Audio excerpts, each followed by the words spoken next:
Roses are one of the most commonly sought-out flowers for their beauty, scent, and overall abundance.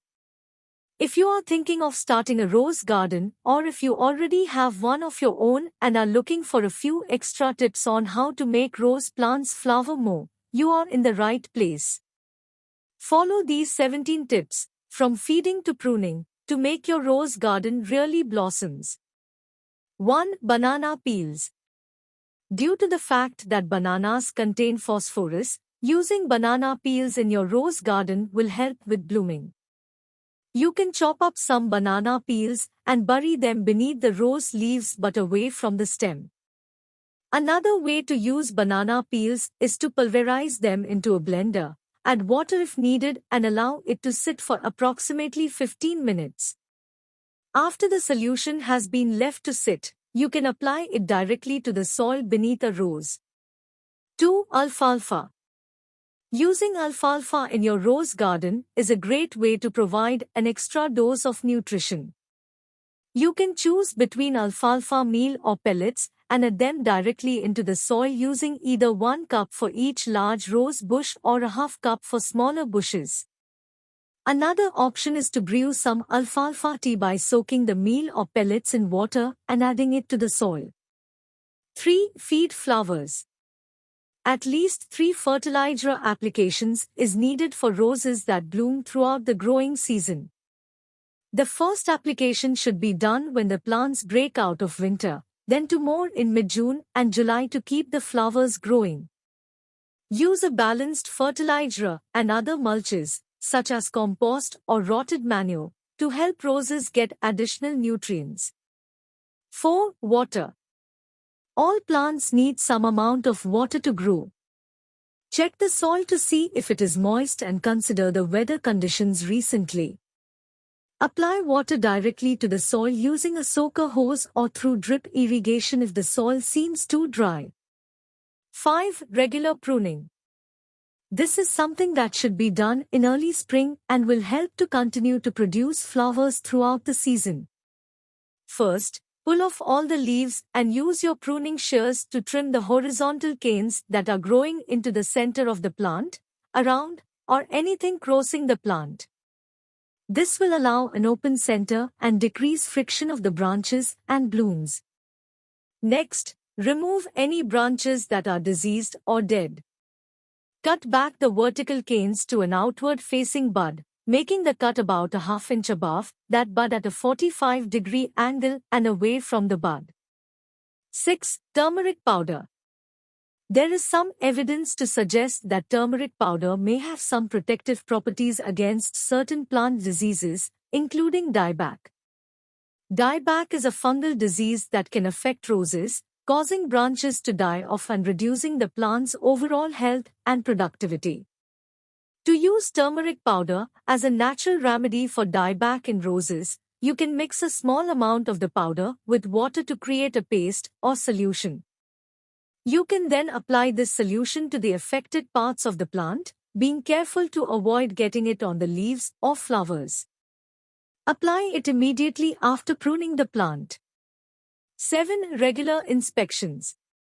Check on your roses to catch early signs of disease outbreaks or pests.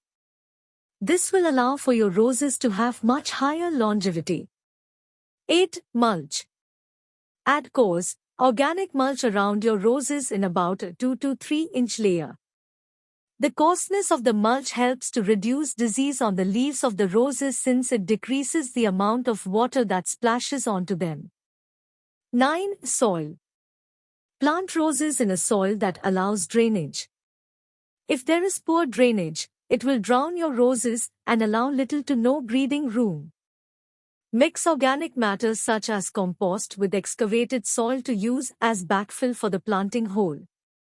10. Site. The location where you plant your roses is equally as important as caring for them afterward. Make sure your roses are in an area that provides at least 6 hours of sun each day. If your roses are in the shade, they will be prone to diseases and other harmful conditions. 11. Plant reblooming roses. If you want roses that continue to bloom throughout the growing season, make sure to pick up bright melody, fairy moss, and knockout roses. These are a few types of roses that will more readily rebloom. 12. Eggshells. Eggshells are rich in calcium. This strengthens the tissue of a rose, allowing for healthier blooms. Mix in crushed up shells into potting soil and add it to your potted roses, or crush the shells and sprinkle them on the top layer of soil around the rose. The finer the shell is crushed, the faster it has the ability to release calcium into the soil. 13. Coffee grounds. Coffee grounds contain nitrogen, which helps roses. Sprinkle some to the base of the rose or add some to a compost pile to help enrich the soil. Beware of adding too much because it will, unfortunately, hurt your roses. Just remember that a little goes a long way. 14. Seaweed. Seaweed can help increase flowering in rose plants. Seaweed is rich in micronutrients and trace elements, including potassium, nitrogen, and phosphorus, which are essential for healthy plant growth and flowering. In addition to providing essential nutrients, seaweed also contains natural growth hormones that can stimulate plant growth and development. Applying seaweed to your rose plants can help improve overall plant health and encourage more flowers to form. 15. Insect control. Using a systemic pesticide like acephate does its job in protecting the growth of your roses from mites, whiteflies, aphids, and other pests. If your rose bush is adjacent to a vegetable garden, organic options like neem oil and insecticidal soap will be better. 16. Nurse roots. Plants absorb nutrients and water from its roots, so do your best to tend for them. If you are going to dig around the soil of your roses, be sure to not cut or damage the roots, since a damaged plant will have a high risk of dying or may have a long recovery time. 17. Classical music. Although this is not proven science, some gardeners truly believe that playing music helps plants grow from their response to the vibrations of the musical notes.